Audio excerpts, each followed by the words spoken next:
With that, we will move on now. We have now Adam Rish, who will speak to us about chemometrics. With that, it's a logical continuation of the topic. So we'll look at how we analyze the signal that has been acquired using an NIR system. With that, Adam, I'll let you share and look forward to your presentation.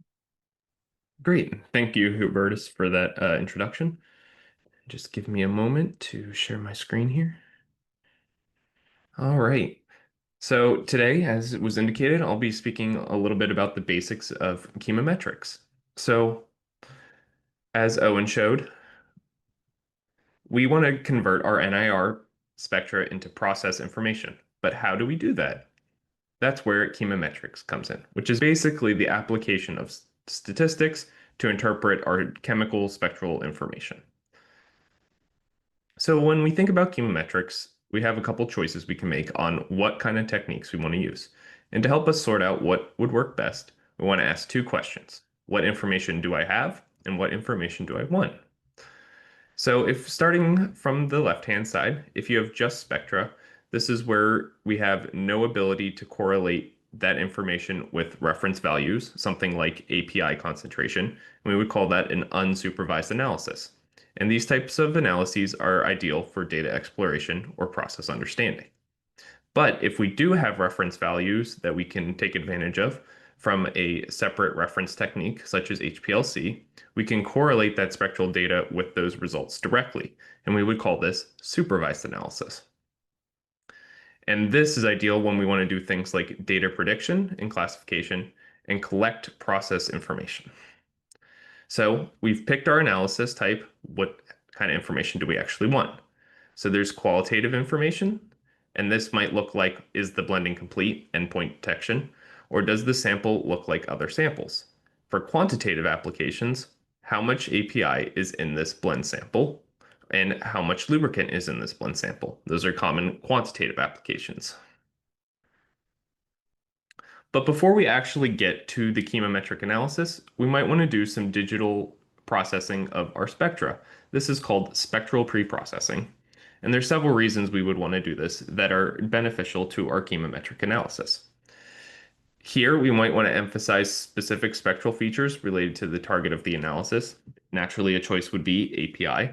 And for that, we're going to want to take a derivative to make an API peak sharper and less overlap with our competing excipient signals. And also, as Owen mentioned, we get both chemical and physical information in our NIR spectra. So being able to minimize the impact of that physical information is really useful, and that can be achieved by doing that pre-processing. Some of the standard pre-processings you might see are standard normal variate transformation, SNV, Savitsky-Golay filter with derivative, and I'll just be calling that SavGol, and then wavelength selection. And we'll cover each of those in just a moment. And those spectral preprocessings I just mentioned, those are widely available in any kind of chemometric software package, so very easy to apply. So SNV, and you can see the transformation here, is on the left-hand side. With the raw spectra, there's different baselines of spectra. But when we apply the SNV, that collapses those baselines together so we can actually see the changing API content between 16 and 1700. And that's exactly what SNV does, is it helps us account for some of those physical characteristics in the NIR spectra, physical characteristics manifesting from things like bulk powder density changes or changes in the particle size distribution. And that is very ideal for our blending applications. For Savitsky-Golay filter, this is a smoothing, so this is really useful for removing noise from the spectrum. Taking a derivative can also assist with removing some of those physical effects that manifest in the baseline. And taking the derivative also highlights the chemical features of the spectrum rather than just the baseline changes. And again, focusing on that peak between 1600 and 1700, which is our API peak, you can see how much more that chemical peak is emphasized after we take the derivative of the spectrum. For wavelength selection, this is a very common practice, especially trimming the edges of the spectra where we might be higher noise. So we remove noisy regions.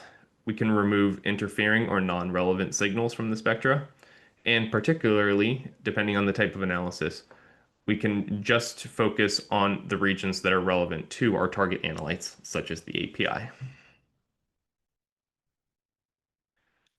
So we're going to be covering a couple different chemometric techniques, focusing on ones that are relevant to blending.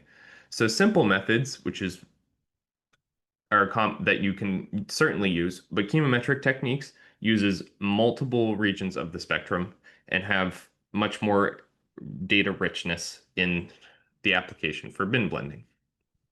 So we're going to be talking briefly about each of those 5 techniques that I've listed there. So moving block standard deviation looks at the standard deviation of a block of spectral data using a moving window. And it's basically measuring how does my spectra change over time. And if we're trying to do blend endpoint detection, when the spectra stop changing significantly, and we typically define that according to a tolerance limit, which you can see in the plot on the bottom there, that's when we say our blending is done. And one of the advantages of moving block standard deviation is that it does not require a formal calibration. And this is something that we sometimes refer to as a lean chemometric method. And then, of course, application for blending is blend endpoint detection. And so just to visualize, you can see we've just collected our first, using a block size of 3 spectra, we've collected our first standard deviation.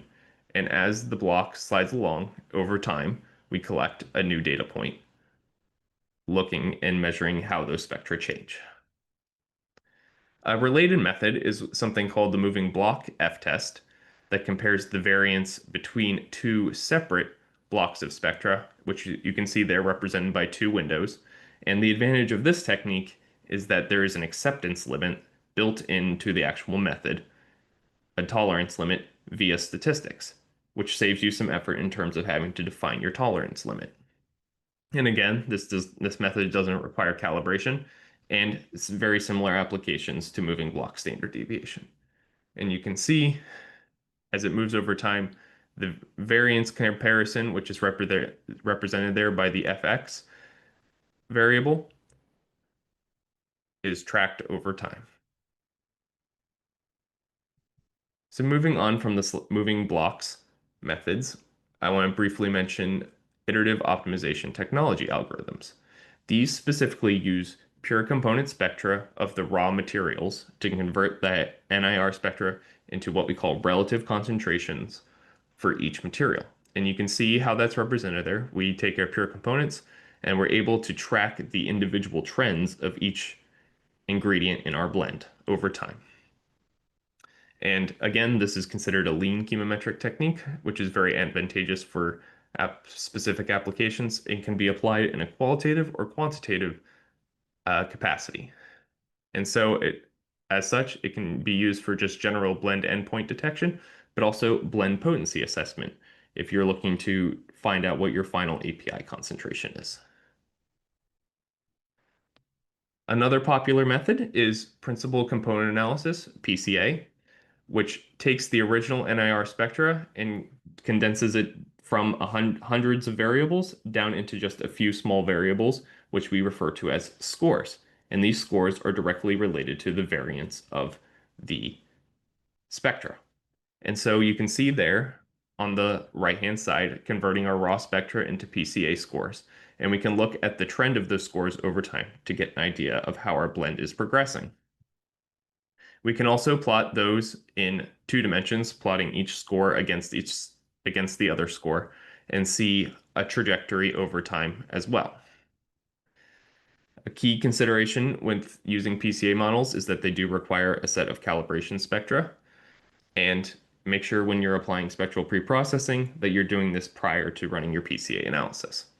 But the advantage is once we actually have a calibrated PCA model, we can investigate both how the original samples relate to one another, as well as new samples that can be placed into that PCA model and understand how they relate to the original calibration set. And applications for PCA is data exploration, since it's considered an unsupervised method, and also for blend endpoint detection.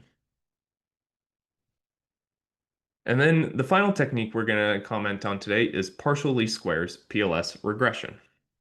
And this is where we're directly correlating our NIR spectra with reference values of process information.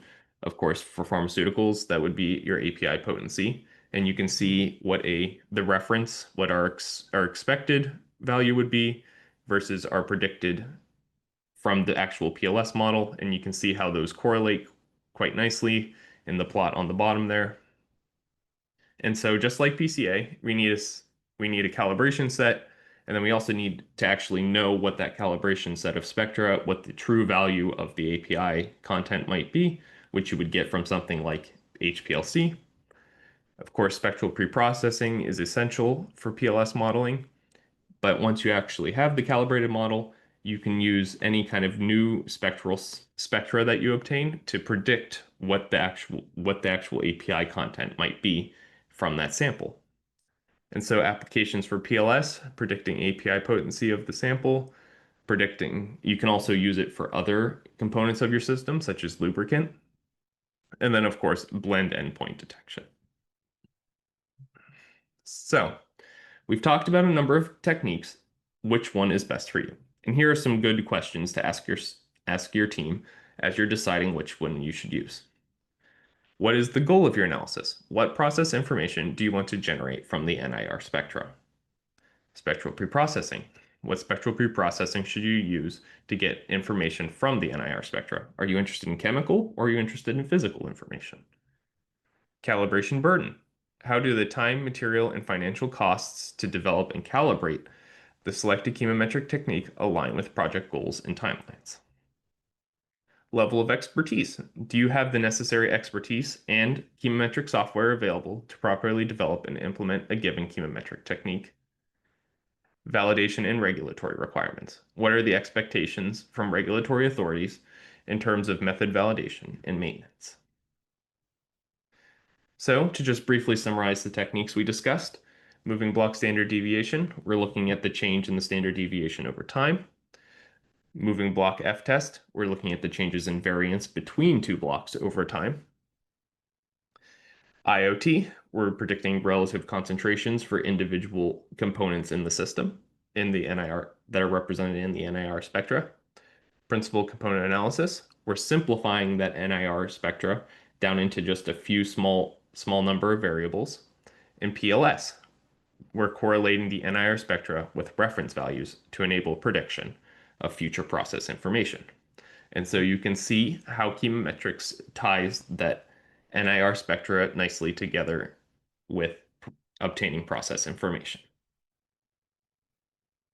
So here's just a summary table, and you can see how each of the algorithms we talked about relates to qualitative versus quantitative analysis, if there's calibration required.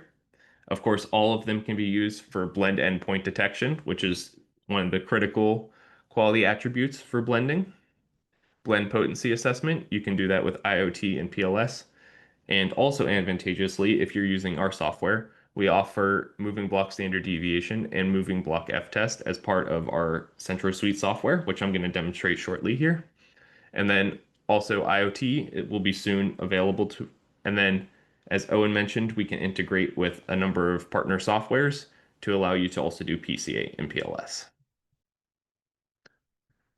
So this video briefly shows how we can implement moving block standard deviation and moving block F-test into SentroSuite. So here I'm going to set up specifically analyses, and we're going to just call it SentroConnect.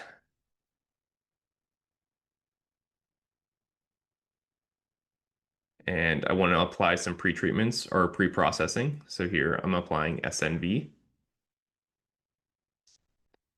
And we're doing that over a specific wavelength range.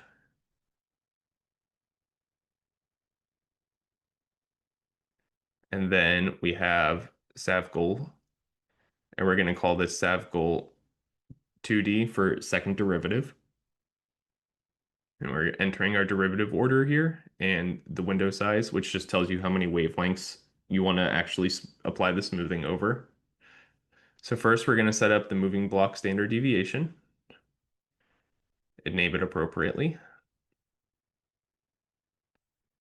You can see the wavelength ranges we set there, and we've set our block size to 5 spectra. Applying our pre-processing. And now we can set up our moving f-test, which is listed here as f-test monitor.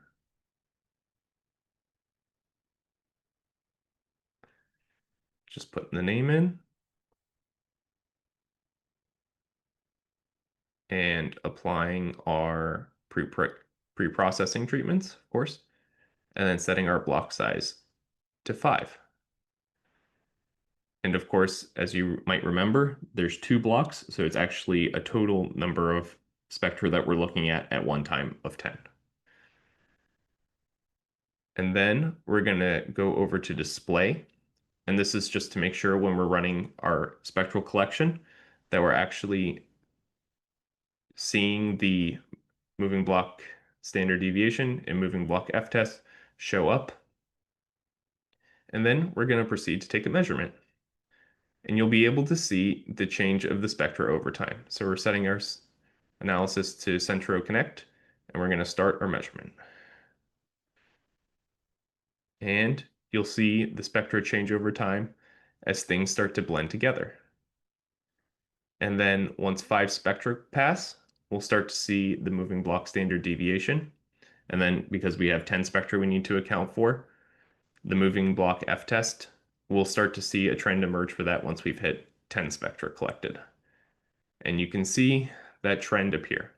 And the stabilization of the trends between at around 144610 is how we're going to know that our endpoint has been reached. So that's it for that demo. And with that, I will conclude my talk. Thank you very much, and I look forward to hearing any additional questions you might have. Thank you.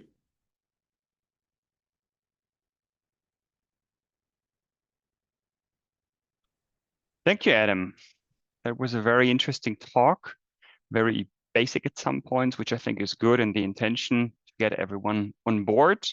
And I may say that as in this talk, we did get a number or quite a few more questions. That's a quite good thing.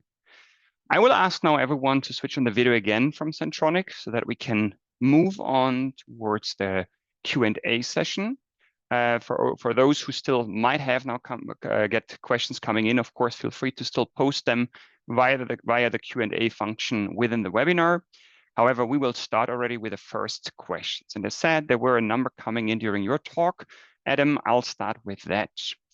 The first question is around the quantitative versus the qualitative approach and the identification of endpoint. I suggest maybe can you rephrase the quantitative versus the qualitative approach and how endpoint criteria fits into the 2 concepts?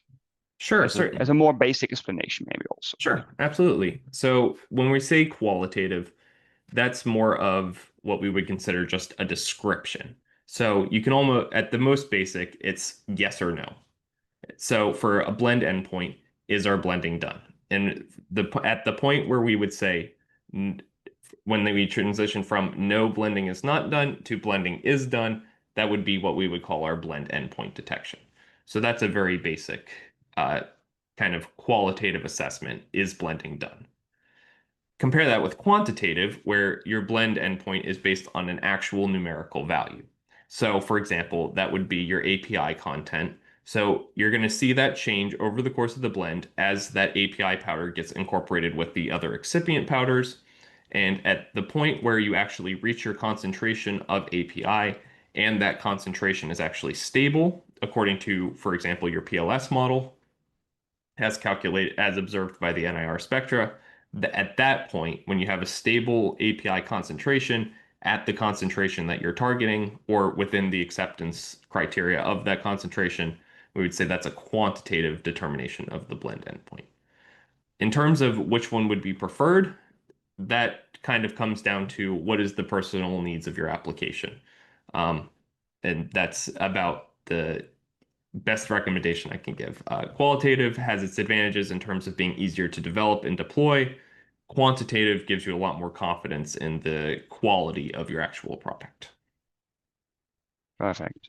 As a follow-up, another question that fits to it as we speak about the endpoint criteria, can you elaborate how we establish an endpoint criteria? For instance, how many batches of data do need to be recorded? What is your experience? I might add here, of course, this is something that you as a supplier is not always easy, or for you as a supplier, it's not always easy to ask. So maybe word from my end, the comment, whatever you provide is a recommendation. It's not something that can automatically be approved by the authorities. But maybe you can comment on your experience on the number of batches and how such a development of an endpoint criteria typically is happening. Yeah, so of course, it's going to depend on your actual product, what you need to meet and justify. The approach of your analysis is also going to play a big part in that. So for moving block standard deviation, we would determine the endpoint as occurring once you're below that tolerance threshold, and that establishing that tolerance threshold is going to be dependent on a lot of empirical analysis, where you're running actual experiments and seeing how long the blend takes, and then how long is acceptable to your procedure that you're waiting for that moving block standard deviation to be stable below that tolerance threshold. This is where the moving F test has a lot of advantages because it establishes that threshold statistically rather than based on experimental data. In terms of what I would recommend, again, it's going to depend on, it's more product dependent. Um, and also just part of it is also just operator experience. Typically, when you're doing these kinds of analysis, you are doing the process development and you already have at that point developed an expectation for when the blend might be done. So that is kind of what I would recommend. I personally don't have a ton of experience in doing the development directly. Um, so, I mean, I would certainly appreciate Hubertus or somebody who has more experience like Owen also providing kind of some feedback on what they would recommend. Yeah, I'll jump into that one. In general, your NIR PAT is being used to validate that your blend is done. The way that you know your blend is done is going to be from a analytical method, for example, thief sampling of material and analyzing it in a laboratory. Your method validation would be correlating that the NIR-PAT output aligns with your laboratory empirical method. That would be the validation of your method. That's how you know you can trust the results of it. That tends to be the method that people use to, for example, have confidence in their threshold for something like a moving block standard deviation analysis. For a quantitative approach, it becomes, in my opinion, a bit more clear. Although I would caution when you're looking at a quantitative output, you are looking commonly only at the prediction of something like API potency. That may not be telling you the full story for your blend. For example, you might see that when you're looking at the lubrication step, your API potency doesn't change very much if you've added, for example, 0.5% of lubricant to your mix. You may care quite a bit though about the lubricant percent. So I think the answer is it depends. It's complicated, but in general, you want to correlate your NIR output to some reference method to have the highest degree of confidence for it if you're progressing this towards a commercial application. Right. Yeah, the it depends is something that quite often comes up. I know this, but I think it's the recommendation that here counts. I'd like to proceed with a question that comes back more to the equipment and there more the software. We had the question, what about data integrity? How does it work, especially with Central Suite, using it either in non-GMP or GMP environments? How is the software installed or operated? And is it possible to separate between non-GMP and GMP data acquisitions? I'm not sure who's best to answer this, maybe Owen or...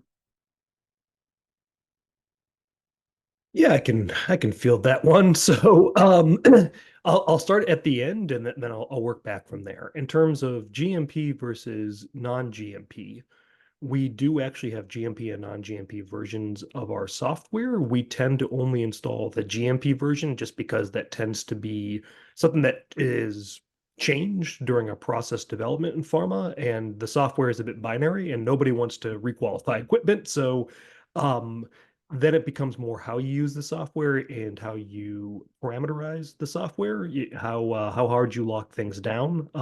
That is somewhat configurable.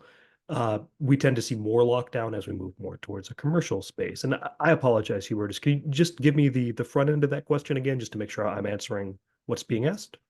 You answered already a major part of the question. The last one was the data integrity in general. I suggest we don't look now at the audit trail, but rather like how data integrity of storing and protecting the acquired data, how that happens. Yeah, good question. So at the most basic level, when customers are just collecting data in our analyzer management software, Centro Suite, we control via Windows services the integrity of the data using a service called Centronic File Security, which prevents users from deleting or modifying data as long as that service is running. It is common that users will have different levels of permission. One of those permission levels is that non-SMEs or non-admins cannot turn on and off the software. So somebody can't get around that. At a higher level, though, commonly, particularly as we move to commercial, people may want to use something like a PAT data historian or other software to control the system. That may include, for example, having the data not saved locally, but only into a PAT database. Common software there might be something like SciY Syntec, Siemens SciPat, CAX software group ProAxis. Those softwares then have their own set of data integrity. I don't want to speak on their behalf, but I would say it's a commonly accepted managed way to handle it. All right. There's a related question around the use of historians. If Centronic equipment and CentroSuite can be used to also forward the spectral data, not just the pure results, to a PAT historian, I'll take that question actually. The answer is technically yes. The software does have an inbuilt OPC server. With that, it's possible, of course, to configure any standard PAT historian that does support OPC or works as an OPC client. So whether you're looking at Viva or formerly OSIsoft Pi, or if you're looking at IP21, this technically is possible. However, the bigger challenge here is whether or not the historian is able to process the amount of data. Keep in mind that a spectrum, like a standard spectrum, will have more than 1,000 wavelength, so individual points. As such, if you're running a blending with, let's say, one rotation within 8 or 10 seconds, you'll have a number of values coming in, which most PAT historians are not very happy about, or especially if you want to analyze this. As a result, from experience, I can say that it's technically possible. If it's something that you want to do, is on a, or might be on a different piece of paper. We do have another technical question that comes to the use of the CentroPad DA in this case within an OEB4 environment. So the more specifically, how can it be used when operated within the glove box on an isolator? So is the Wi-Fi signal strong enough to also be received outside the isolator? And as a logical follow-up, what about cleaning afterwards? What kind of cleaning solutions or detergents can be used? And is the system able to withstand classical cleaning detergents so it's not being affected? Anyone wants to take that question? I might answer at least on the first part of the wireless transmission. In the end, I'd say it depends a bit on the isolator glove box. If you are creating a Faraday cage, then of course you have a problem. There are ways then, of course, to integrate the Wi-Fi antenna, and I'm not talking about the Wi-Fi antenna inside the CentroPad, but the receiving one inside the isolator glove box, if that works. If the glove box does not act like a Faraday cage, then of course the Wi-Fi signal will be able to pass through. There are simple tests to do this. It's not really rocket science to confirm or not, or to confirm or see if the Wi-Fi signal can get through the isolator. What about the detergents, Owen, Sebastian, any one of you? Yeah, I can handle that one. I'll handle this in two parts. The first one, just going right for it. We routinely have customers using some pretty common cleaning solutions on our systems, whether that's isopropanol or some dilute detergents. We've seen success there. It is pretty robust to that. I will note that we do have an IP rating. We are not intended for spray down. But the caveat I'll give here too is the SentroPet DA itself is actually not in product contact. Of course, that doesn't mean that powder is not going to get on it. Those of us who've worked in pharmaceutical environments know that that's not always the case. But from a product contact standpoint, remember this is behind a sapphire window, so we should be minimizing the amount of material in contact with the actual analyzer itself. The sapphire window is made of industrial sapphire. That is pretty dang robust to isopropanol, mini detergents. I would caution if we're using detergents, particularly on the optical components, just to make sure that we're not having detergents that leave a residue. Also, when we clean the SentroPet DA itself, I would caution against spraying detergent heavily near the actual tip of where the light is coming out of the SentroPet DA. We just don't want to damage the anti-reflective coating or leave a residue on the actual optical components. But the chassis itself is pretty robust. Good. We're not at the end, but I'd like to briefly announce that obviously because of the number of questions, we'll not be able to answer all of them. However, first of all, the 2 presentations today will be uploaded to the SentroConnect YouTube channel at a later point, probably within the next couple of days. And further on, there is the intention to host a follow-up meeting, more of a meeting style, for which you can receive an invite, where also all the remaining questions, of course, will be addressed. I think based or looking at the time, we still will be able to at least answer here in live, maybe 2 questions, maybe 3, but none of the questions shall remain unanswered. We will keep them and include them in the follow-up meeting that's going to be announced probably within the next 2 weeks. With that, let me just look at another questions. We did get a number of questions around the IoT approach and also generally moving block standard deviation. So that's something, again, more for Adam. First of all, Adam, the quick question, is the IoT monitoring approach for API effective for API under 2 to 4 or 2 to 4%, so very low concentration API? Can you say something around that? Yeah, so there's been reported success of using it for around 5%. But of course, as the lower concentration you go, the less that particular API is going to contribute to your overall signal, and it might be hard to actually identify that in the analysis. But we do have, at least not API, but for mag sterate, it's been successfully detected by IoT in a qualitative application at around 1% weight per weight. So with a proper analysis, you might be able to do it. A lot, again, it's going to depend a lot on a couple other factors. What are the excipients in the actual system? What is the relationship between competing signals between your excipients and your API? There's other factors that go into considering whether you would be successful at 2 to 4%. I would say it runs into a lot of the same challenges that PLS does, but PLS has some specific advantages over IoT that make it a little bit more successful at those very low concentrations. So it's feasible in the right system, but I would not say it's a guarantee. I would start to have some real questions at that low of a concentration. And I think the IoT approach is likely to be something for a future SentroConnect live event. One follow-up on that one, what about the moving block standard deviation comparison? Just one sentence maybe for very low API. If you compare similar, IoT versus that. Yeah, similar story. You want to actually see if you can see that API signal. Doing wavelength selection to just focusing on the API peaks can be very helpful for moving block standard deviation when you're only concerned when you're having a low concentration of API. So that would be my advice in that particular derivative and wavelength selection. Perfect. Good. We are at the end of the session officially, and we still want to answer the questions, but I think as people will typically also schedule their afternoons or their mornings, it's worthwhile to close now. With that, I'd say thank you to all of you for, on the one hand, the presentations, more importantly, to all the participants for your time, your interest, and also your questions. Keep in mind the videos will be uploaded to YouTube, so you will be able to enjoy this yet again. And of course, where there will be a follow-up meeting style event where the intention is to answer all of the remaining questions, and keep an eye out for the next events within the SentroConnect Live. We will continue with that. With that, thank you, everyone. There will be a short poll at the end. Maybe you will find the time to take this. See you soon.